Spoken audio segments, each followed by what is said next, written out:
আজকে। তার আগে আমরা একটু ভার্চুয়ালি আমাদের সঙ্গে সংযুক্ত করে নিতে চাই দর্শক জনাব ব্যারিস্টার সাজ্জাদ আলী চৌধুরীকে। তিনি আইনজীবী, বাংলাদেশ সুপ্রিম কোর্টের। জনাব সাজ্জাদ আলী চৌধুরী, আপনি কি আমাকে শুনতে পাচ্ছেন? হ্যাঁ, আপনাকে শুনতে পাচ্ছি। যে আপনি শুনছিলেন আমাদের আলোচনা, আজকের বিষয়ে নিশ্চয়ই আপনি অবগত আছেন যে ছাত্র রাজনীতিতে উত্তপ্ত পরিস্থিতি চলছে এবং গুপ্ত শব্দটি সেখানে উচ্চারিত হচ্ছে। সেটি আমাদের যদিও মূল আলোচনার বিষয়, কিন্তু আসলে পরপর দুটো জায়গায় দুটো ঘটনা ঘটলো। যদি ঢাকা বিশ্ববিদ্যালয়ের ঘটনাটির দিকে আমরা একটু চোখ বোলাই, থানার ভিতরে যে ঘটনাটি ঘটলো সেটি কারণ বা অপরাপর বিষয়ের দিকে না তাকিয়ে আমরা প্রশাসনের ভূমিকা এবং পুলিশ প্রশাসনের ভূমিকা নিয়ে কি যে আলোচনা সমালোচনা প্রশ্নের অবকাশ রয়েছে, আপনার ব্যাখ্যায় সেটি কেমন? ধন্যবাদ। প্রথম কথাটা হচ্ছে এই যে ইনসিডেন্টটা হলো, ঘটনাটা হলো, সেটা কিন্তু পুরো থানা এরিয়ার মধ্যে হলো। এবং আমি যেদূর দেখেছি একজনকে মারা হয়েছে ওসির রুমে। এখন যে ব্যাপারটা হচ্ছে, সেখানে কিন্তু পুলিশ তার দায় এড়াতে পারে না। এখন যদিও আমরা বলতে পারি এই ছাত্র সংগঠনগুলো, সেটা ছাত্রদল হোক, ছাত্র শিবির হোক, ইভেন দোস ছাত্র লীগ হোক, যদিও তাদের কার্যক্রম নিষিদ্ধ, এরা সবাই এখন বাংলাদেশকে নিয়ে খেলা শুরু করেছে। নিজের ইচ্ছাই হোক অনিচ্ছাই হোক, বাংলাদেশকে টেনে হিঁচড়ে কীভাবে করে কত নিচে নামানো যায়, কত নির্লজ্জতা দেখানো যায়, এরা নিজেরা উলঙ্গ হয়ে তার জন্য নেমেছে। নিজেদের সব কিছু বিসর্জন দিয়ে তারা বাংলাদেশকে উলঙ্গ করে দিতে চায় এইসব ছাত্র সংগঠনের নেতৃবৃন্দরা।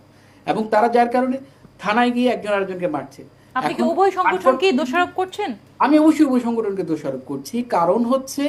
কারণ হচ্ছে তারা নগ্নভাবে বাংলাদেশকে নগ্ন করে দিচ্ছে।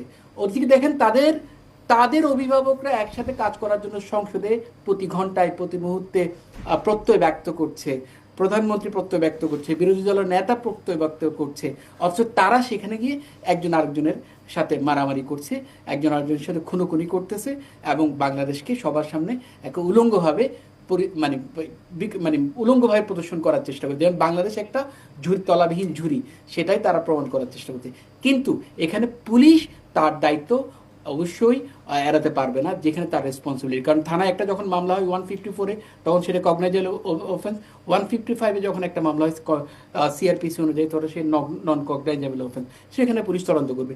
কিন্তু ইনসিডেন্টটা পুলিশের সামনে হচ্ছে, থানার অভ্যন্তরে, সেক্ষেত্রে কি আসলে আইন শৃঙ্খলা রক্ষাকারী বাহিনীর ভূমিকা কেমন ছিল, আপনার কি মনে হয়? আমি মনে করি সেটা প্রশ্নবিদ্ধ ছিল।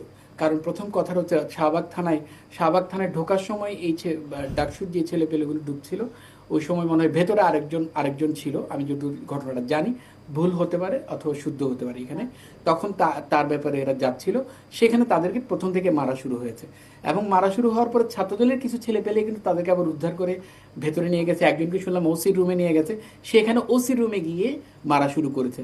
এখন আমরা তো 20 বছর আগে দেখেছি যে ফ্যাসিস্ট যাদেরকে বলছি, সে সময় তো এরকম ঘটনা হয় নাই, হলেও তো এইভাবে এত নগ্নভাবে হয়েছে বলে এর আমার পেছনে কি সাম্প্রতিক সময় যে মব সংস্কৃতির চর্চা, সেটির একটি অবদান আছে আপনি মনে হ্যাঁ, করেন? অফকোর্স। আমরা 2 মাস আগে যেটাকে মব বলতাম, এখন সেটাকে গণপিটুনি বলছি। কিন্তু মানে সেটা হচ্ছে শব্দের রাজনীতি চলতেছে এইখানে। কিন্তু দিন শেষে যদিও আমাদের স্বরাষ্ট্রমন্ত্রী যদিও বা বলেছেন এই মবকে তারা সম্পূর্ণভাবে বন্ধ করবেন, কিন্তু আনফর্চুনেটলি তিনি যে দলকে রিপ্রেজেন্ট করছেন, সে দলের ছাত্র উইংসটাই এখন মব না বলে গণপিটুনি দিয়ে এইটাকে তার বৈধতা দেওয়ার চেষ্টা করে। কিন্তু তারপরও তাদের যিনি প্রধান আছেন, যিনি ছাত্রদলের প্রধান রাকিব সাহেব, কিন্তু দেখলাম যে সেভ করার চেষ্টা করছে, রিকভারি করার চেষ্টা করেছে যারা ভিকটিম। কিন্তু তার আগে তো ঘটনা ঘটে গেছে, যে বেহায়াপনাগুলো, নির্লজ্জতাপনাগুলো, সেটা তো ঘটে গেছে এবং থানার মধ্যে ইনসিডেন্টটা হয়েছে। এটি হচ্ছে সবচেয়ে নেককারজনক। ধন্যবাদ আপনাকে আমাদের সঙ্গে যুক্ত হবার জন্য।